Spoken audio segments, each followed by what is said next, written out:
இளவல் கரிகார் திருமாவளவன் அரண்மனைக்குள் அந்தப்புற மகளிரின் பாச அரவணைப்பில் வளர்ந்திருந்தால் நிச்சயம் பொன்னி நதியின் புனல் பிரவாகத்தில் உயிரிழந்திருப்பார். ஆனால் அவரை சிறு வயது முதலே தக்க பயிற்சி அளித்து வளர்த்தது சேனாதிபதி பெருமறவர் மகேந்திர வளவனார் மற்றும் உபதலைவன் திவ்யன் ஆகியோர். கரிகாலன் தாயின் வயிற்றில் கருவான போதே நோய்வாய்ப்பட்ட உர்வபக்ரேர் இளஞ்சேத் சென்னி இறந்துவிட்டதனால் இளவலுக்கு வரப்போகும் ஆபத்தை உணர்ந்த இருவரும் அவருக்கு கடுமையான பயிற்சிகளை பிறந்தது முதலே வழங்கினார்கள்.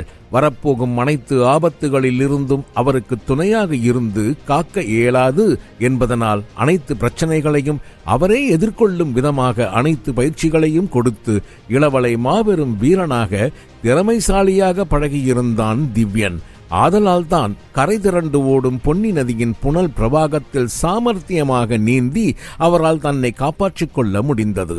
இல்லையேல் நதியோடு சென்று குணக்கடலில் மூழ்கியிருப்பார். தோணியிலிருந்து கரிகாலன் குதித்த போதே நாணல் புல் படர்ந்த இடத்தை நோக்கித்தான் குதித்தார். குதித்தவுடன் புனலில் அடித்து செல்லப்பட்ட கரிகாலன் கையில் அகப்பட்ட நாணல் புற்களை கெட்டியாக பிடித்துக் கொண்டார்.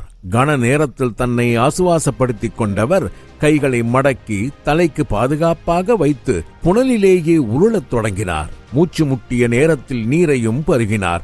புனலோடு சென்றபடியே கரைபுறமாக ஒதுங்கியவர் அந்த படர்ந்திருந்த புதரில் சிறிது நேரம் ஒளிந்து கொண்டு பிறகு எந்த ஆபத்தும் இனி நேராது என உணர்ந்து பின் சோர்ந்தபடியே கரையை நோக்கி நடக்கலானார். உடலில் வழிந்த நீரோடு கலந்து புனலில் உருண்டபோது பாறைகளில் மோதி கை கால்களில் ஏற்பட்ட சிராய்ப்புகள் மற்றும் காலில் ஏற்பட்டிருந்த தீப்புண்ணிலிருந்து வெளியேறிய குருதி என செந்நிறமாக கசிந்து கொண்டிருக்க மெல்ல தடுமாறி வலியால் துடிதுடித்தபடியே கரையேறலானார். கரையேறியவர் அடுத்து என்ன செய்வது என தெரியாமல் தவித்துக் கொண்டிருந்த போது அவரது காதுகளில் மாட்டு வண்டிகள் செல்லும் சலங்கை சத்தம் கேட்க அருகில் இருந்த வண்டிப்பாதையை நோக்கி ஓடினார். தூரத்தில் அவரை நோக்கி ஒரு மாட்டு வண்டி விரைந்து வந்து கொண்டிருந்தது. மாட்டு வண்டி நெருங்க நெருங்க கரிகாலனது பார்வை மங்கி மயக்கமடைய தொடங்கினார். புனல் பிரவாகத்தில் நீண்ட நேரம் நீந்தி அவரது உடலும் சோர்ந்து குருதி வெளியேறி உடலும் ரணமாகி நீர் பருகி இருந்ததால் அவர் மயக்கமடைய தொடங்கினார். வண்டியில் வந்தவர்கள் அபாயத்துடன் நிற்கும் கரிகாலனை தூக்கி தங்களது மாட்டு வண்டியில் போட்டுக்கொண்டு உறைந்தைக்கு நேர்மேற்கே செல்லலானார்கள். ஒரு நாழி பொழுதிற்கு மேலே காவிரி கரையோரமாக அந்த ஒற்றை மாட்டு வண்டி பயணித்தது. நீண்ட உறக்கத்திற்கு பிறகு கரிகாலன் கண்களை திறந்து பார்த்தார். அவரது காயங்கள் அனைத்திற்கும் மருந்திடப்பட்டு கட்டுக்கட்டப்பட்டிருந்தது. தனக்கு யாரோ விசிறி வீசுவதை உணர்ந்த கரிகாலன் திரும்பி பார்த்தார். அங்கே கூத்தாடும் பாணர் ஒருவர் அவருக்கு அருகில் அமர்ந்து மயிலிறகால் விசிறியபடியே அவரது தலையை கோதிக்கொண்டிருந்தார். அவரது அன்பினை கண்ட கரிகாலன் திகைத்தபடியே, என்னை காப்பாற்றி எனது காயங்களுக்கும் மருந்திட்டு கட்டுக்கட்டியவர் தாங்கள்தானா என வினவினார். இல்லை, தங்களுக்கு மருத்துவம் பார்த்தது என் மனைவிதான், அதோ என சற்று தொலைவில் சமைத்துக் கொண்டிருந்த விரலியை சுட்டி காட்டினார் வேலன். இருவரது உதவிக்கும் எனது மனம் நிறைந்த நன்றி ஐயா. எனது உடலில் உயிர் இருக்கின்ற வரை தங்களது உதவியை நான் மறக்க மாட்டேன். இளவரசே, நன்றி என்று பெரிய வார்த்தைகளை கூற வேண்டாம். தங்களை காப்பாற்றியது நாங்கள் செய்த பூர்வ ஜென்மத்து புண்ணியம். வேலன் கூறியதை கேட்டு திகைத்த கரிகாலன் இவர் எப்படி தன்னை அடையாளம் கண்டு கொண்டார் என எண்ணியபடி, இளவரசரா, யாரை குறிப்பிடுகிறீர்கள் ஐயா என சற்று சத்தத்துடன் கேட்டார். இளவரசி, தாங்கள் தான் இளவர் திருமாவளவன் என்பது என் மனைவிக்கு தெரியாது. தாங்களாகவே தெரிவித்து விடாதீர்கள் என அடக்கத்துடன் கூறினார் வேலன். ஐயா, தாங்கள் என்னை தவறாக அடையாளம் கண்டுள்ளீர்கள் என நினைக்கிறேன். எனது பெயர் கரிகாலன். இளவரசன் நானாக இருந்தால் இப்படி யாரும் உதவிக்கு இல்லாது உயிரை காக்க பொன்னி நதியில் குதித்து தப்பித்து ஓடி வரும் பரதேசியைப் போல ஆதரவற்று இருப்பேனா?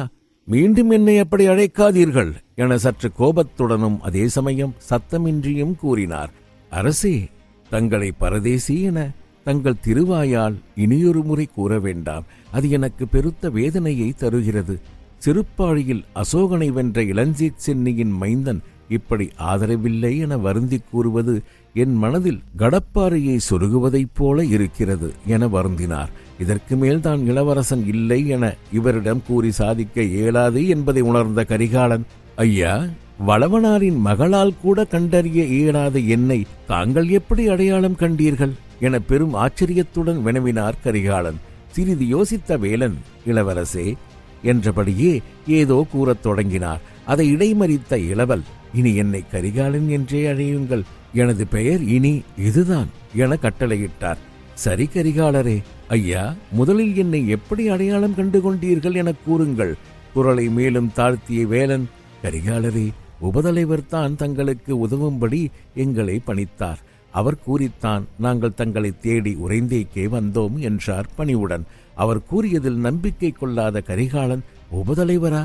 எந்த உபதலைவரை சுட்டுகிறீர்கள் என சந்தேகத்துடன் வினவினார். இளவரசர் பெரும் சந்தேகத்துடன் வினவுவதை கண்ட வேலன், நம் உபதலைவர் செங்குவீரன்தான் என கூறி இடையில் பெரும் ரகசியமாக மறைத்து வைத்திருந்த முத்திரை மோதிரத்தை எடுத்து இளவலிடம் காட்டினார். அதனை வாங்கி பரிசோதித்த இளவல், அது உபதலைவனதுதான் என்பதை அடையாளம் கண்டு கொண்ட பிறகு நம்பிக்கையுடன் வேலனிடம் கொடுத்தார். முத்திரை மோதிரத்தை வாங்கிய வேலன் எழுந்து நடந்து அருகில் பாய்ந்து கொண்டிருந்த பொன்னி நதியில் அந்த முத்திரை மோதிரத்தை எறிந்தார்.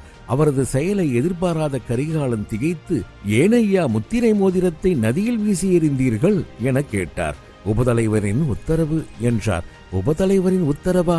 ஆம் கரிகாலரே, அவர்தான் அந்த முத்திரை மோதிரத்தை கொடுத்து தங்களை சந்தித்து தங்களது நம்பிக்கையை பெற்ற பிறகு நதியில் எரிந்துவிட சொல்லி கட்டளையிட்டிருந்தார். அவரை தாங்கள் எப்போது எப்படி சந்தித்தீர்கள்? விவரமாக கூறுங்கள் என கரிகாலன் கேட்க வேலன் கூறத் தொடங்கினான். ஒவ்வொரு ஊரிலும் நடனம் மற்றும் கூத்தினை அரங்கேற்றம் செய்த பிறகு அவர்களின் தேவைகளுக்கு அதிகமாக இருக்கும் செல்வத்தை அந்தந்த ஊரில் இருக்கும் எளியவர்களுக்கு தானம் செய்து விடுவது அவர்களின் நடைமுறை பழக்கம். ஒவ்வொரு ஊருக்கும் சென்று தங்கள் திறமையின் மூலம் கிடைக்கும் வெகுமதியை பயன்படுத்தியே அவர்கள் எளிமையுடன் வாழ்ந்திருந்தனர். அப்படி வாழ்ந்தால்தான் கலையில் நன்கு கவனம் செலுத்த முடியும் என கலைக்கு தங்களை அர்ப்பணம் செய்து வாழ்ந்து கொண்டிருந்தனர். அப்படியே புகார்கோட்டையில் விரலி கூத்தை அரங்கேற்றம் செய்த பிறகு இரும்பிடர் தலையர் அவர்களுக்கு அளித்த அனைத்து பரிசுகளையும் மற்றவர்களுக்கு இருவரும் தானம் செய்து விட்டார்கள். பிறகு அடுத்த அரங்கேற்றத்தை எங்கு நடத்துவது என நாட்டின் நிலைமையை பொறுத்து முடிவு செய்து கொள்ளலாம் என வெண்ணியில் வழிப்போக்கர் மாளிகையில் தங்கியிருந்தார்கள் இருவரும். அதே இரவு மரகதவள்ளியின் வீட்டிலிருந்து புறப்பட்டு விட்ட விரல்வேல் வைகரை பொழுதில் வேலன் மற்றும் விரலி தங்கியிருப்பதை கவனித்தான். எதிர்பாராத நேரத்தில் செங்குவீரனை கவனித்த இருவரும் அதிர்ச்சியும் பெரும் மகிழ்ச்சியும் அடைந்தார்கள். அந்த நேரத்தில் அவர்களின் அருகில் சென்றவன், நீங்கள் இருவரும் எனக்கு ஒரு உதவி செய்ய வேண்டும் என கேட்டான். ஏற்கனவே உபதலைவர் மீது பெரும் பற்றும் நம்பிக்கையும் கொண்டிருந்த விரலி, செங்குவீரரே, உதவி என கூறாதீர்கள், இந்த பணியை செய்யுங்கள் என கட்டளையிடுங்கள். நாங்கள் இருவரும் அதற்கு சித்தமாக இருக்கிறோம் என்றாள். உறைந்தையில் என் நண்பர் ஒருவர் தீயில் அகப்பட்டு தீப்பொன்களுடன் ஆபத்தில் இருக்கிறார். அங்கிருந்தால் உறைந்தை வீரர்களால் அவரது உயிருக்கு மேலும் ஆபத்து. அவரை தங்களுடன் அழைத்துக் கொண்டு உறைந்தையிலிருந்து சென்று விடுங்கள். வேலன் மற்றும் விரலி அமைதியாக ஒருவரது முகத்தை மற்றவர் பார்த்து கொண்டு நிற்பதை கண்ட செங்குவீரன், ஒருவேளை அந்த வீரன் தங்களிடம் நம்பிக்கை கொள்ளவில்லை என்றால் இந்த மோதிரத்தை காட்டுங்கள், அவர் புரிந்து கொள்வார் என கூறி ஒரு முத்திரை மோதிரத்தையும் கொடுத்தான். முத்திரை மோதிரத்தை வாங்கிய விரலி அதனை தனது அத்தானிடம் கொடுத்துவிட்டு, வீரரே, உறைந்தைக்கும் புகாருக்கும் இருக்கும் சச்சரவை நாங்கள் அறிவோம். அங்கே இந்த முத்திரை மோதிரத்தை பயன்படுத்தினால் எங்களையும் அல்லவா கைது செய்து விடுவார்கள். உங்களுக்கு அவர் நண்பர் என்றால் உறைந்தைக்கு அவர் நிச்சயம் எதிரியாகத்தான் இருப்பார். கலையை மட்டுமே நம்பி வாழ்பவர்கள் நாங்கள். அவரை காவல் நிரம்பிய உறைந்தை பட்டணத்திலிருந்து எங்களால் தப்புவிக்க வைத்து அழைத்து செல்ல இயலுமா என்றாள். சகோதரி, உறைந்தை கோட்டைக்குள் அவர் இருக்கவில்லை. உறைந்தை பட்டினத்தின் கிழக்கு கோடியில் இருக்கிறார். ஆதலால் தங்களுக்கு பெரும் சிரமம் ஏற்படாது. மேலும் அவரை தங்களுக்கு தம்பி என கூறினால் யாரும் சந்தேகப்பட மாட்டார்கள். அவரை அங்கிருக்கும் அனைத்து வீரர்களுக்கும் அடையாளம் தெரியாது. முயன்றால் காரியம் எளிது. சரி செங்கு வீரரே, உங்களுக்கு உதவுவதால் அவர்கள் கைது செய்து சிறையில் அடைத்தாலும் பரவாயில்லை. உறைந்தையில் தங்கள் நண்பரை நான் எங்கே எப்படி சந்திப்பது? அவர் எப்படி இருப்பார்? அடையாளம் கூறுங்கள் என்றாள். வலது காலில் தீப்புண் ஏற்பட்டிருக்கும் 18 வயது இளைஞன் உறைந்தை பட்டினத்தில் கிழக்கே கடைசி தெருவில் அரசமரம் மற்றும் வேம்பு 2 காவிரி கரையோரமாக ஒரே இடத்தில் வளர்ந்திருக்கும் அதற்கு அடுத்த வீடுதான் செங்கோடனது வீடு. அங்கு அவரது மகள் மற்றும் வளவனாரின் மகளது பொறுப்பில் விட்டு வந்திருக்கிறேன். அங்கு சென்று உறைந்தை வீரர்களுக்கு எந்தவித சந்தேகமும் நேராத வண்ணம் பட்டினத்திலிருந்து அழைத்து சென்று விடுங்கள் என்றான் செங்குவீரன். அப்படியே ஆகட்டும், அவரை நாங்கள் அழைத்து சென்று பத்திரமாக பார்த்துக் கொள்கிறோம் என விரலி கூற, செங்குவீரர் அங்கிருந்து சென்று விட்டார் என கூறி முடித்தார் வேலன். ஐயா, எனக்கு ஒன்றும் புரியவில்லை. என்ன புரியவில்லை? உபதலைவர் என்னை அவரது நண்பர் எனத்தானே தங்களிடம் கூறினார். ஆமாம் கரிகாலரே, பிறகெப்படி நான் தான் இளவல் என்பதை கண்டறிந்தீர்கள்? வெண்ணியிலிருந்து தங்களை நோக்கித்தான் வந்து கொண்டிருந்தோம். பலவித குழப்பங்களுடன் காவல் வீரர்களை ஏமாற்றி எப்படி தங்களை உறைந்தைக்கு வெளியே அழைத்து வருவது என்று அந்த வேளையில்தான் உறைந்தைக்கு கிழக்கே நதியிலிருந்து எழுந்து வந்த தங்களை சந்தித்தோம். மயங்கிக் கொண்டிருந்த உங்களை ஓடி வந்து தாங்கி தூக்கிய போது உங்கள் காலை கவனித்தேன். உங்கள் வலது கால் வெந்து போயிருந்தது. உபதலைவர் கூறிய வீரர் தாங்களாகத்தான் இருப்பீர்கள் என்ற நம்பிக்கையோடு எனது மாட்டு வண்டியில் போட்டு உறைந்தைக்கு செல்லாமல் காவிரி கரையோரமாகவே மேற்கே வந்துவிட்டோம். தங்களுக்கு சிகிச்சை செய்தபோதுதான் தாங்கள் செங்கு வீரரின் நண்பர் இல்லை, இளவல் என்பதை தங்களது மார்பில் பச்சை குத்தப்பட்டிருந்த புலியிலிருந்து அறிந்து கொண்டேன். பழம் நழுவி பாலில் விழுவதைப் போல உங்களை தேடி வந்த எங்களிடமே தாங்கள் சேர்ந்து விட்டீர்கள் என பணிவுடனும் மகிழ்ச்சியுடனும் கூறினார் வேலன். உபதலைவர் வேறு ஏதாவது தங்களிடம் தெரிவித்தாரா? எதை பற்றி கேட்கிறீர்கள்? அவர் மீண்டும் எப்போது எங்கே என்னை சந்திப்பார் என ஏதாவது கூறினாரா? இல்லை என வேலன் கூறிக்கொண்டிருந்த போதே அங்கு வந்த விரலி, தம்பி, செங்கு வீரர் மீண்டும் அவரே வந்து தங்களை அழைத்து செல்லும் வரை உங்களை கவனமுடன் உபசரித்து வேண்டியதை செய்ய சொல்லி கட்டளையிட்டுள்ளார். சமைத்து விட்டேன், வாருங்கள். அரச மர நிழலில் அமர்ந்து உணவுண்ணலாம் என கூறியவள் வேலனை பார்த்து, அத்தான், உண்பதற்கு வாழை இலையையும் குடிப்பதற்கு பானையில் நீரையும் கொண்டு வாருங்கள் என கூற வேலன் பானையை எடுத்துக்கொண்டு புறப்பட்டார். கரிகாலனை அழைத்து வந்து மரத்தடியில் அமர வைத்து விரலி, தம்பி, நீங்கள் மிகவும் பாக்கியசாலி என்றாள். கரிகாலன் சற்று வருத்தத்துடன், நானா பாக்கியசாலி என கேட்டார். ஆமாம், தாங்கள்தான். அப்படி கூறாதீர்கள் தாயே, நான் மிகவும் துர்பாக்கியசாலி. வீரரே, அப்படி கூறாதீர்கள். இதுவரை தங்களது வாழ்வில் துர்பாக்கியம் நிறைந்திருக்கலாம். ஆனால் செங்கு வீரரின் நட்பு உங்களுக்கு எப்போது கிடைத்ததோ அப்போதே நீங்கள் பெரும் பாக்கியசாலி ஆகிவிட்டீர்கள். நீங்கள் இழந்தவை அனைத்தையும் விரைவில் பெற்றுவிடுவீர்கள் என்றாள் விரலி. அவள் கூறியதை கேட்ட கரிகாலன் திகைத்து, நேற்று மரகதவல்லி உபதலைவர் மீது பெரும் நம்பிக்கை கொண்டிருந்தாள். இன்று இந்த விரலி நம் உபதலைவரிடம் அப்படி என்னதான் வசீகரம் இருக்கிறதோ என வியந்தபடி விரலியையே நோக்கிக் கொண்டிருந்தார். அதே நேரம் அங்கு தண்ணீர் மற்றும் வாழை இலைகளுடன் வந்தார் வேலன். வேலன் மற்றும் கரிகாலனை அமர வைத்த விரலி இருவருக்கும் இலையை போட்டு போதும் போதும் என கூறுமளவிற்கு சமைத்த உணவினை பரிமாறி உண்ணச் செய்த பிறகே இருவரையும் எழவிட்டாள். உணவுண்ட பிறகு எழுந்த இளவல் பொன்னி நதியில் கால் நனைத்தபடியே பாதி மூழ்கியிருந்த கல்லின் மீது அமர்ந்தார். சற்று நேரம் கழித்து வேலனும் அவரது அருகில் வந்து அமர்ந்தார். கரிகாலன் பொன்னி நதியையே வெறிக்க பார்த்து கொண்டிருப்பதை கண்ட வேலன் ஆச்சரியத்துடன் காரணத்தை வினவினார். அதற்கு கரிகாலன், ஐயா, இந்த பொன்னி நதிக்குத்தான் என் மேல் எவ்வளவு அன்பு என ஆச்சரியத்துடன் கூறினார். பொன்னி நதிக்கு சோழதேசம் என்றாலே பெரும் பாசம்தானே இளவரசே. அதனால்தானே சோழ தேசத்தை பொன் விளையும் பூமியாக்குகிறாள். இல்லை ஐயா, பொன்னி நதிக்கு சோழ தேசம் மீது இருக்கும் அன்பை விட என் மீது அவள் அதிக அன்பை வைத்துள்ளாள். இல்லையெனில் இருமுறை எனது உயிரை காப்பாற்றியிருப்பாளா? இருமுறையா? ஆம், இருங்கோ வேலினால் தீ வைக்கப்பட்ட மாளிகையிலிருந்து உபதலைவருடன் தப்பிக்கும் போது நேற்று இவள்தான் எங்களை காப்பாற்றினாள். இன்று உறைந்தே வீரர்களிடமிருந்து நான் தப்பிக்கவும் இவளே உதவியிருக்கிறாள். ஆதலால் தான் கூறுகிறேன், பொன்னி நதிக்கு என் மீது அளவற்ற அன்பு என்று. பதிலுக்கு நான் இவளுக்கு என்ன செய்ய போகிறேனோ என அவர் கூறிக்கொண்டே அருகில் கிடந்த சிறு சிறு கூழாங்கற்களை எடுத்து பொன்னி நதிக்குள் எரிந்து கொண்டிருந்தார். அந்நேரம் அங்கு வந்த விரலி அதனை கவனித்து விட்டார். என்ன தம்பி, நீயே பொன்னி நதியை தூற்றி விடுவாய் போலிருக்கிறதே என கூறிக்கொண்டே கரிகாலனின் அருகில் அமர்ந்தவள் கரிகாலனது வலது காலை தூக்கி தன் மடியில் வைத்துக்கொண்டு தீப்புண்ணிற்கு மருந்து பூசத் தொடங்கினாள். அவளது அன்பினை பார்த்த கரிகாலனின் கண்கள் கலங்கத்தான் செய்தன. அதே நேரம் நேற்று தனது கொந்தலை கொண்டு மருந்திட்ட மரகதவல்லியின் நினைவும் அவருக்கு வந்து சேர விரல்வேல் மீதிருந்த மதிப்பும் உயரத் தொடங்கியது.